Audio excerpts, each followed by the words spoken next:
Hi, I'm Kathy Dawson. I'm a tutor with Seeds of Literacy, and for the last 5 weeks, we've been working on elements of fiction. Well, today I want to present two more elements. Today we're going to talk about symbolism in fiction and point of view and what both of those things mean.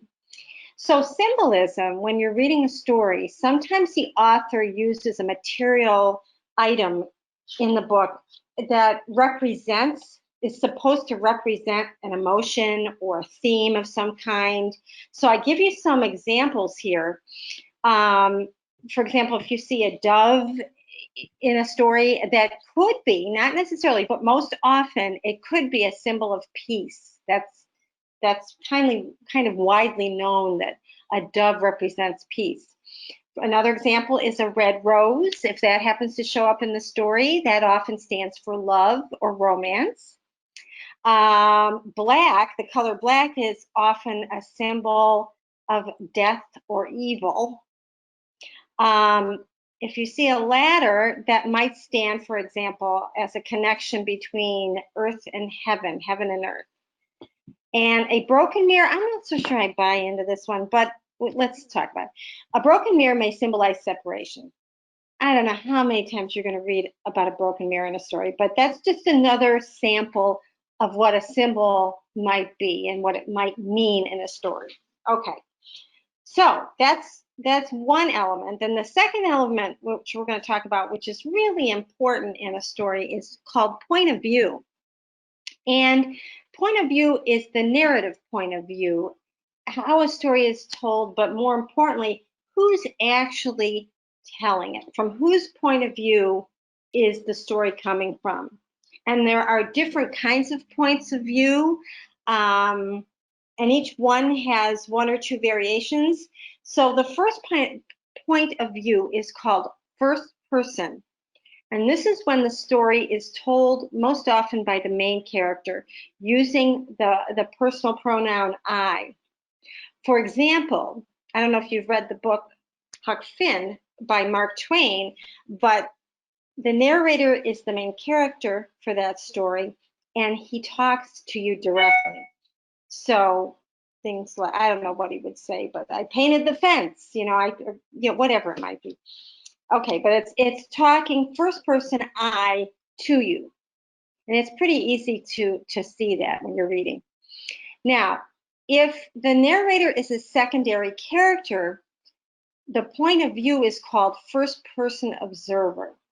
So what this means, it's no longer the first person saying I, it's some other character in the story that is telling you about the other person. An example of this is the author of Sherlock Holmes is Arthur Conan Doyle, and he lets Dr. Watson, who is a secondary character but also a very important character, he tells the story of Sherlock Holmes.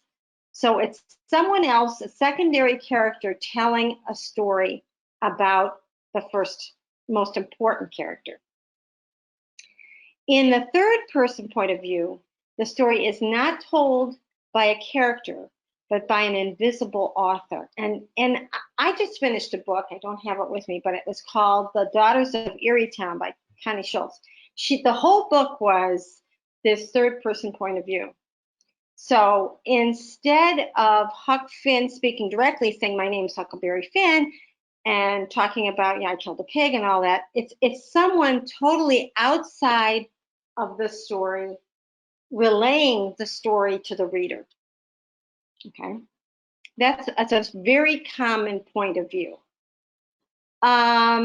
If the third person narrator gives us the thoughts of characters, then he is a third person omniscient narrator. So stick with me on this, because I know these are a lot of terms. And while you're reading, I highly doubt that you're going to say, "Oh, that's a third person omniscient." I mean, you might, okay, but it's just important to know that not every book is written from the same point of view. It's just a good idea to know that. So this is in summary. You've got the first person narrator, which is often the protagonist, which is the main character, the good guy. And then you also have a first person narrator who's an observer that talks about the main character, okay, but is more of a secondary character. Then you have third person narrator omniscient, who gets into the head of the character they're talking about.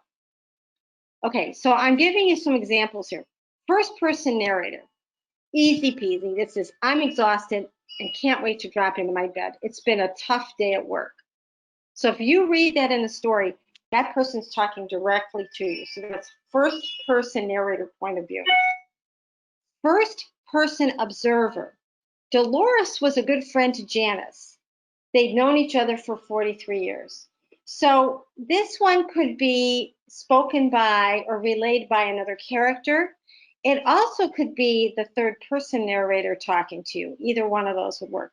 So that takes us to third person narrator. Mr. Johnson walked into the courtroom and found a seat near a window. He was sweating bullets. So that's the author outside of the story. This is not a character in the story. This is just the author talking to you. Then the third person omniscient, Mr. Johnson thought he would faint when he heard the judge hand down the verdict of his only son. So now this third person, who's the author, who's not a character in the story, is getting into this character's head. Okay, so omniscient means all-knowing. That's the definition of it. So the author is sharing with you some thoughts of the character, because the author can get into the character's heads. So when I first learned this, I'll be honest with you, it was confusing to me. I mean, I'm like, omniscient, observer, first person, what are they talking about, right? But when you're reading, it's almost like a subliminal thing in the back of your mind. You're enjoying the story, but just kind of keep your ear open or your eyes open for the point of view, and how is the story being told, and by whom is the story being told. It is important, because if it's going to be a character, then you got to really look at that and see, where is this character coming from, in their head. And if it's the author, then that's a whole nother thing. You don't have to analyze the character. This is just the author telling a story.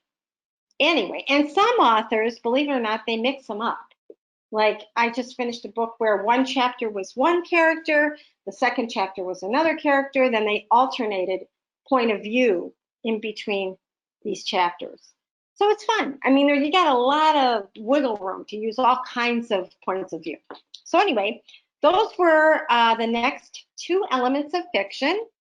And what do we have left in fiction? We got a couple more things. It's escaping me. But anyway, next week we're going to be talking about one or two more elements of fiction. So I hope as you go through this that it will enrich your reading experience.